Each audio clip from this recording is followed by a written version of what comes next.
Good morning बच्चे। Class 11th में हम लोग सीक्वेंस सीरीज पढ़ रहे थे और सीक्वेंस सीरीज में हम लोग ने पढ़ा था कि सीक्वेंस क्या है, सीरीज क्या है। आज के क्लास में हम लोग अर्थमेटिक प्रोग्रेशन के बारे में पढ़ेंगे कि अर्थमेटिक प्रोग्रेशन में क्या क्या होता है और अर्थमेटिक प्रोग्रेशन में क्या चीज़ पढ़ना होता है। तो एपी अर्थमेटिक प्रोग्रेशन, तो अर्थमेटिक प्रोग्रेशन में सबसे पहला पढ़ना है general term of an AP, कि जनरल टर्म को ही हम लोग nth टर्म या लास्ट टर्म कहेंगे। General term of an AP का मतलब क्या होता है और last term of an AP का मतलब क्या होता है। तो सबसे पहले इसका फॉर्मूला यदि बात करोगे, फॉर्मूला तो तुम्हारा जनरल टर्म का होगा Tn equal to A plus N minus one into D. Tn equal to A plus N minus one into D, जहां पे Tn तुम्हारा nth टर्म हो गया, ए तुम्हारा हो गया फर्स्ट टर्म हो गया, डी हो गया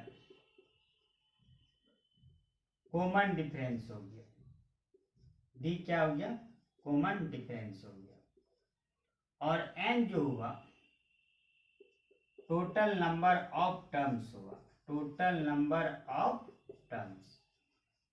यदि सवाल में कहेगा find the general term of an AP, तो हम लोग एपी के जनरल टर्म को इसी फॉर्मूला से अप्लाई करके निकालेंगे, जिसमें Tn का value a plus N minus one into D होता है, जहां पे Tn मतलब होता है nth टर्म, a मतलब हुआ फर्स्ट टर्म, d मतलब हुआ कॉमन डिफरेंस और n हुआ टोटल नंबर ऑफ टर्म्स। ये हम लोग का जनरल टर्म या लास्ट टर्म या nth टर्म का फॉर्मूला हुआ किसी एपी के जनरल टर्म को फाइंड करने का। तो याद रहेगा तुम लोग को कैसे कि sir Tn equal to A plus N minus one into D, जहां पे ए फर्स्ट टर्म हुआ, एन हुआ टोटल नंबर ऑफ टर्म्स और डी हुआ कॉमन डिफरेंस। ठीक है। अब इसके बाद इस पे देखो कुछ सवाल हम लोग करते हैं। जनरल टर्म पे जो सवाल होगा कैसे होगा हम लोग,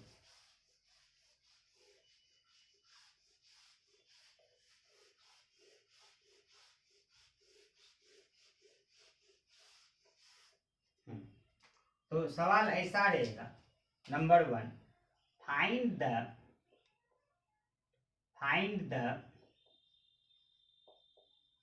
10th टर्म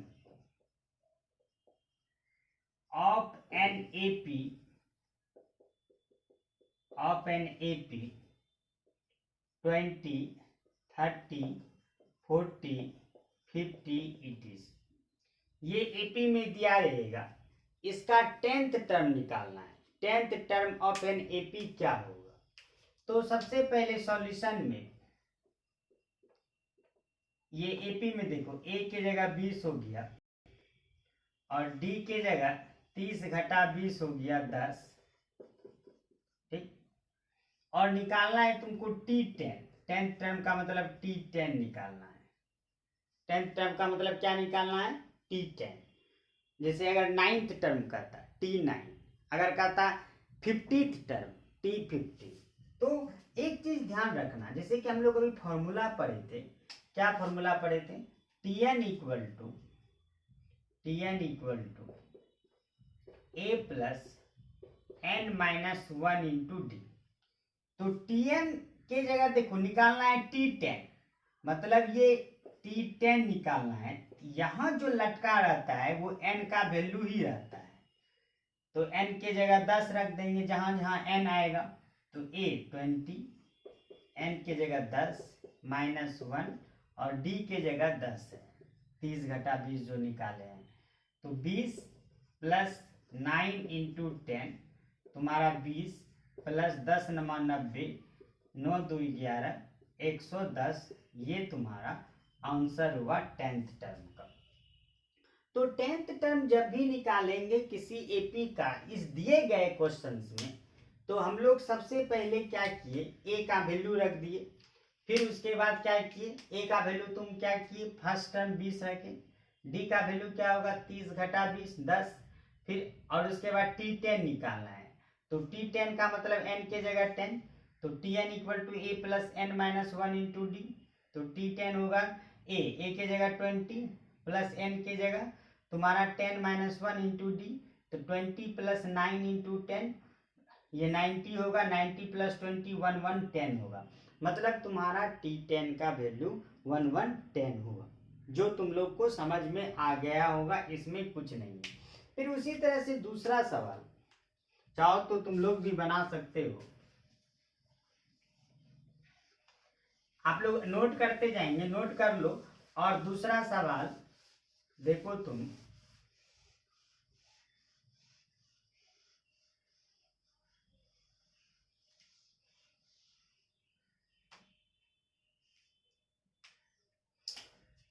दूसरे तरह का सवाल, हाउ मेनी टर्म्स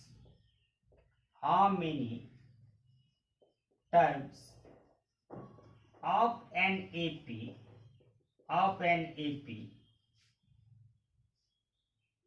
तुम्हारा 20 40 60 डॉट डॉट मान लो 200 तक गया। तो इस सवाल में देखो क्या करा, नंबर ऑफ टर्म्स निकालने। हाउ मेनी टर्म्स, कितना टर्म है। तो तुमको जो टर्म निकालना है, तो मतलब सॉल्यूशन देखो कैसे हम बता रहे हैं कि सबसे पहले ए लिखो 20 हो गया, डी का वैल्यू लिखो 40 घटा 20 20 हो गया, और जो लास्ट में रहता है उसको टीएन कहते हैं। तो ये टीएन है 200, और तुमको क्या निकालना है, एन का वैल्यू निकालना।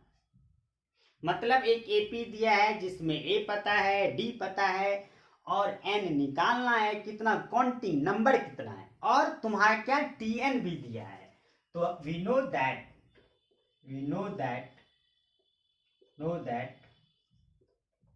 टीएन का वैल्यू होता है a plus N minus 1 into D.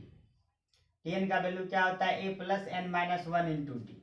तो टीएन के नीचे 200 रखेंगे, ए के जगह 20, एन घटा 1 और डी के जगह 20। तो 220 प्लस इसको मल्टीप्लाई कर दूं, 20 एन माइनस 20, 20 20 कट जाएगा, तो 200 बाई ये 20 नीचे आएगा, तो एन के जगह तुम्हारा 10 हो गया। मतलब उसमें 10 ऐसा टर्म है। नंबर ऑफ टर्म्स जो निकालना था हम लोग का कितना है, 10 टर्म है। अगर पूछेगा सवाल में हाउ मेनी टर्म्स या find the number of terms, तो इसका मतलब है तुमको एन निकालना है। और उसमें इक्वेशन में, क्वेश्चन में वो कुछ ना कुछ हम लोग का दिया रहेगा। सीक्वेंस है तो सीक्वेंस में दिया रहेगा, एन ए डी दिया रहेगा, डी दिया रहेगा, लास्ट टर्म टीएन दिया रहेगा, और बस इक्वेशन पे बैठा देंगे TN equal to A plus N minus 1 into D, और टीएन के नीचे रख देंगे, ए के नीचे रख देंगे, डी के नीचे रख देंगे, बचेगा एन। तो एन के इक्वेशन में बन जाएगा, तो एन का वैल्यू विच इज 10। यही तुम्हारा यहां तुम लिख सकते हो total number of terms, hence total number of terms equal to 10। ये तुम्हारा आंसर होगा। नोट करो तुम लोग।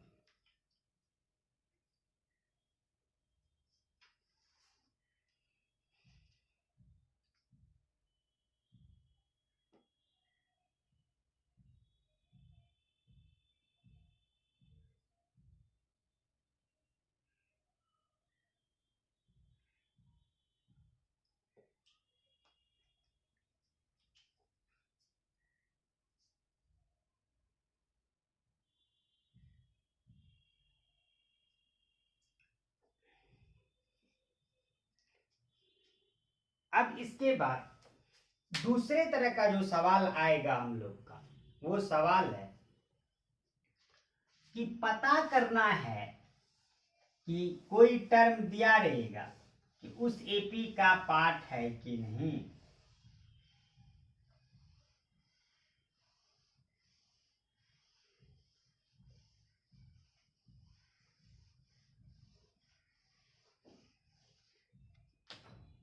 ऐसा रहेगा क्वेश्चन,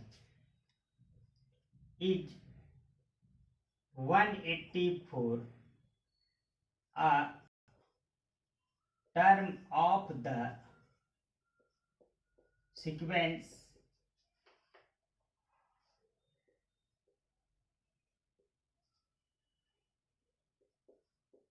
इस तरह से। तो देखो ये सीक्वेंस एपी में, और पता करना है क्या ये 184 उसका टर्म है कि नहीं। सवाल का तुम्हारा मतलब हुआ कि तुमको पता करना है कि 184 उसका टर्म है कि नहीं। मतलब कैसे पता करेंगे 184 टर्म है कि नहीं। तो हम लोग सबसे पहले क्या करते हैं कि देखो ये 184 है और ये एपी है, तो एपी में पहले ए लिखो। ए क्या है बच्चा 4, डी क्या हो जाएगा 7 घटा 4 3, है ना। और ये इज 184 इज अ टर्म और नॉट, तो हम लोग इसी को टीएन ही मान लेते हैं। टीएन इक्वल टू 184, ठीक है। और एन का वैल्यू निकालते हैं, तो टीएन इक्वल टू 184 दिया है, टीएन के नीचे ए डायरेक्ट लिख रहे हैं। फॉर्मूला देखो ए के जगह 4 था, प्लस एन, एन के जगह एन ही है, -1, डी के जगह 3 और 184, तो ये हो जाएगा 4 प्लस 3n घटा 3 इक्वल टू 184, ठीक ना। अब उसके बाद 3n 4 घटा 3 प्लस 1 हो गया 184, तो 3n इक्वल टू उधर जाएगा तो 183 हो जाएगा, और n इक्वल टू 183/3 कटाओगे 3 6 का 18, 3 1 का 3, मतलब 60 हुआ। यदि n होल नंबर में आ जाए, होल नंबर समझते हो ना, होल नंबर का मतलब हुआ कि तुम्हारा जैसे कि 1 2 3 4 5 जीरो को छोड़कर 1 2 3 4 5 इस तरह से अगर वो नेचुरल नंबर के टर्म में आ जाए n का वैल्यू, तो समझ लेना टर्म है, अदरवाइज वो टर्म नहीं होगा। क्योंकि टर्म जो होता है वो गिनती की संख्या होता है कि 2 टर्म 4 टर्म 5 टर्म 10 टर्म। लेकिन यहाँ तुम्हारा अगर फ्रैक्शन में, यही मान लो आंसर तुम्हारा ऐसा ही सवाल आपको बुक में मिलेगा या आप कहीं भी बनाएंगे, तो अगर मान लो n का वैल्यू आ जाता 65/3, तो ये not a term, because it is in form of fraction. Fraction कभी नंबर हो नहीं सकता है। जैसे तुम गिनती करते हो 1 2 3 4 5 6, तो वो फ्रैक्शन में नहीं होता है, वो गिनती नेचुरल नंबर में होता है। यदि आपका नेचुरल नंबर आता है तो वो जो चीज है उसका पार्ट है सीक्वेंस का, और यदि वो नेचुरल नंबर नहीं आता है तो नॉट अ पार्ट है, तो उसका पार्ट नहीं होगा। तो यहाँ ये पार्ट है कि इज पूछा है, क्वेश्चन पूछा, तो यहां लिखोगे यस। समझ गए, उतारिए।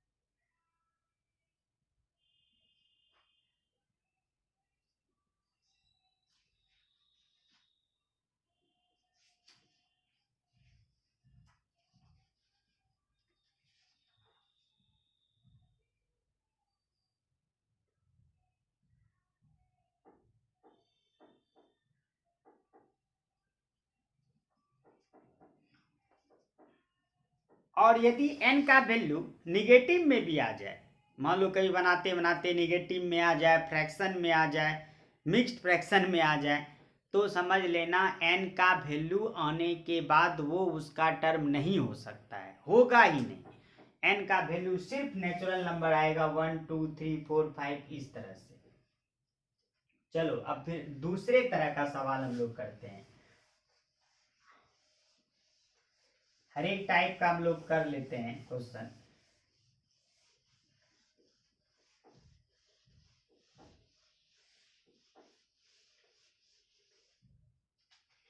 तो आप लोग फार्मूला भी, जैसे तुम लोग फार्मूला भी इसको याद करोगे, बिना फार्मूला नहीं हो पाएगा। तो हम लोग का क्वेश्चन ऐसा है, if fourth and sixth term of an AP are 50 and 100 respectively, इसका मतलब रिस्पेक्टिवली हुआ, फाइंड एपी।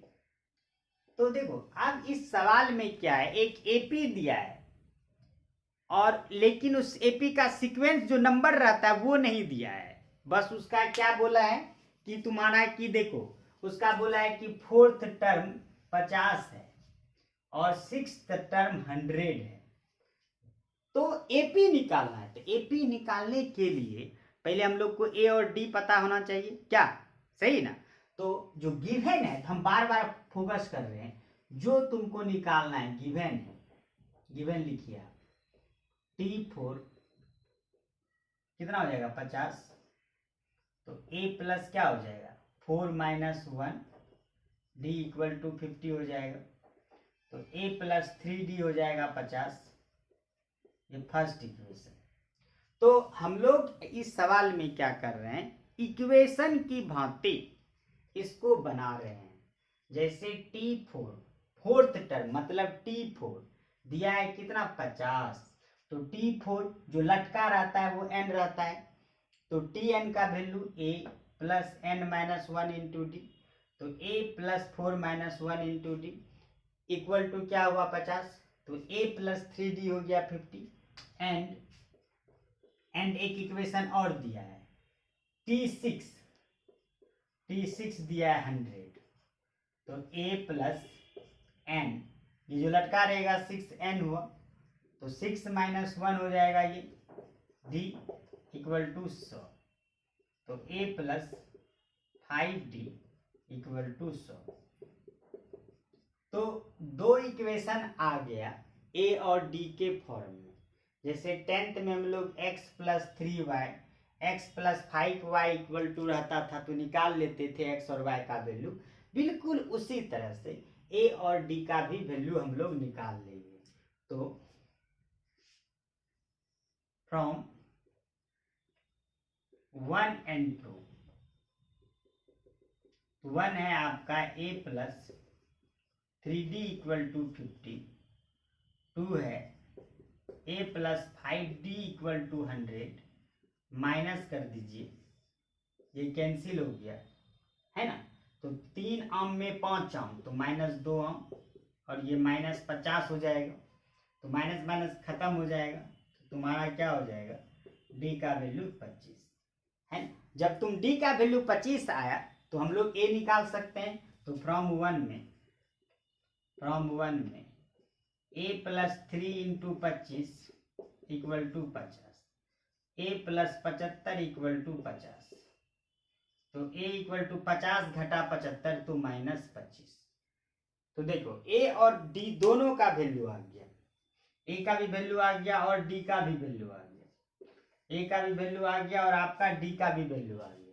तो यहाँ से हम लोग क्या करेंगे, AP बना सकते। तो AP हम लोग पढ़े थे, पहला A होगा, अगर AP का सीक्वेंस बनाओगे खुद से, और अगर उसमें D तुम जोड़ रहे हो तो A प्लस D होगा, फिर इसमें A प्लस 2D इस तरह से जुड़ते जाएगा। मतलब तुम्हारा A है 25, तो पहला 25 हो गया, A है माइनस 25, तो माइनस 25 हुआ, दूसरा माइनस 25 प्लस 25 तो 0 होगा, फिर इसमें 25 जोड़ोगे नहीं तो 25 हो जाएगा, फिर देखो 50 हो जाएगा। देखो AP बना 25 का कॉमन डिफरेंस, ठीक है ना। तो हम लोग का कहने का मतलब था इस सवाल में, तुम जरा ध्यान से देखो, ये सवाल बहुत ही आसान है। दो इक्वेशन था, हम लोगों ने दो इक्वेशन लिख दिया, उसके नीचे T4 50 था तो T4 का इक्वेशन लिख दिए A प्लस 3D, फिर उसके बाद T6 था तो उसके नीचे लिख दिए, और हम लोग का दो इक्वेशन हुआ, उस दोनों इक्वेशन को सॉल्व कर दिए, फिर उसके बाद A और D का वैल्यू निकल गया। जब तुम्हारा A और D आ गया तो तुम्हारा AP इस तरह का होता है, ध्यान से देख कि पहला, जैसे मान लो पहला टर्म 10 आया और कॉमन डिफरेंस आया 5, तो क्या होगा AP बताओ, पहला 10 हुआ, तो 5 जोड़ते जाओगे 15, फिर 5 जोड़ोगे 20, 10, 15, 20, 25, इस तरह से। तो सेम टू सेम उसी तरह से हम लोग का a -25 आया था, तो -25, और d आया था 25, तो जोड़ते गए। यही तुमको पूछा फाइंड एपी। यदि आपको एग्जाम में क्वेश्चंस आते हैं इस तरह के, तो आप ऐसे ही सॉल्व करेंगे। क्या समझ गए बात? ये था हम लोग का एपी का सवाल। फिर हम लोग अगले क्लास में मिलेंगे एपी के नेक्स्ट क्वेश्चंस और नेक्स्ट कॉन्सेप्ट को लेकर। तब तक के लिए धन्यवाद।